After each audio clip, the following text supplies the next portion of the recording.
Les 3 étapes secrètes de la critique efficace. Comment changer les autres sans les blesser? Par Christian Godefroy. Vous devez convaincre votre enfant de ne plus chahuter en classe, ou c'est votre conjoint qui laisse traîner ses vêtements froissés n'importe où, votre employé a fait une grave bêtise, ou votre belle-mère essaye d'imposer ses vues à votre couple. Comment leur faire une critique sans les blesser? Comment leur faire accepter vos remarques?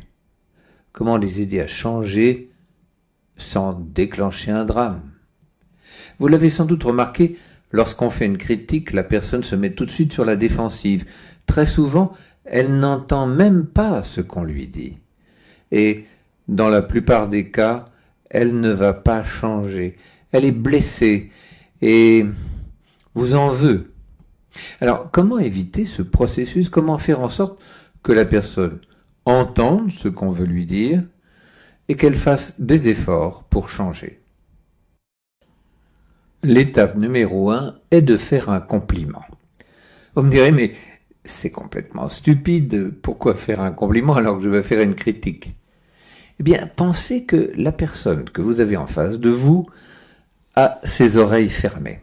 Et la seule façon d'ouvrir ses oreilles, c'est de faire un compliment. Pas n'importe quel compliment, et pas n'importe comment, on le verra, mais faire un compliment vous ouvre la voie de son cerveau et de son cœur. Donc, souvenez-vous bien, la première étape indispensable, c'est de faire un compliment. Lorsque vous faites un compliment, il doit être sincère. Pourquoi sincère? Bien, quelquefois, on a tendance à faire un compliment qui n'est pas sincère et qui ressemble plus à une flatterie qu'à un compliment. Et la sincérité vous oblige à aller chercher au fond de vous-même quelque chose que vous avez ressenti, et lorsque vous allez l'exprimer, eh bien, il y aura un accent de vérité, de véracité qui va porter, qui va faire en sorte que la personne va bien ressentir ce que vous lui dites. Votre compliment doit être spécifique. Un compliment spécifique touche beaucoup plus qu'un compliment général. Vous pouvez dire « Ah oui, tu es belle » ou « Ah, ça me fait plaisir de te voir ». C'est bien, mais ça n'est pas assez spécifique. Si vous dites « Ah, tiens, la robe que tu portes va très très bien avec ton collier ou avec ton teint » ou tiens, l'autre jour, tu es venu me chercher au bureau, ça m'a fait vraiment extrêmement plaisir, ça m'a touché. Eh bien, si vous parlez de quelque chose de spécifique, d'abord, cela fait beaucoup plus vrai, ça rend le compliment crédible, d'une part, et puis c'est une façon de dire que on fait attention à la personne. Donc, avant d'ouvrir la bouche, réfléchissez et trouvez quelque chose de spécifique. Lorsque vous exprimez votre critique, il est important que vous partagiez les sentiments, les sensations que vous avez eues, ou que l'autre personne qui vous a rapporté un comportement à changer a eu. Car nous ne changeons pas pour des raisons logiques, rationnelles, nous changeons beaucoup plus pour des raisons sentimentales. Les émotions, c'est d'ailleurs la racine même de émotion, ex movere, c'est bouger à l'extérieur de. Mais les émotions nous font bouger.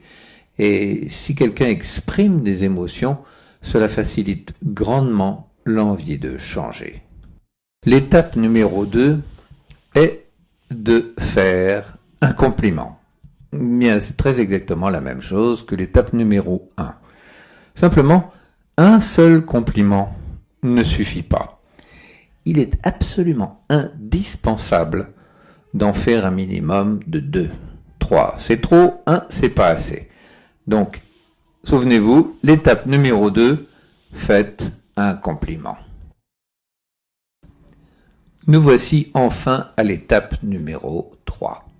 Faire une critique. C'est ce que vous attendiez, mais méfiez-vous car vous serez peut-être tenté d'aller un peu vite pour les 2 premières étapes, alors qu'elles sont beaucoup plus importantes que l'étape numéro 3. Bien sûr, votre objectif est l'étape numéro 3, mais prenez bien soin pour l'étape numéro 1 et l'étape numéro 2 de prendre votre temps et de faire consciencieusement les 2 compliments. Attention, lorsque vous émettez une critique, parlez du comportement de la personne et pas de la personne elle-même. Si votre enfant vous ment, ne lui dites pas « tu es un menteur », mais dire « tu as menti ». La différence, c'est que si vous employez le verbe « être », vous condamnez la personne. Si elle est un menteur, elle va toujours mentir. Alors que si c'est son comportement qui est en jeu, un comportement peut se changer. Donc réfléchissez toujours bien en termes de comportement et pas en termes de personne.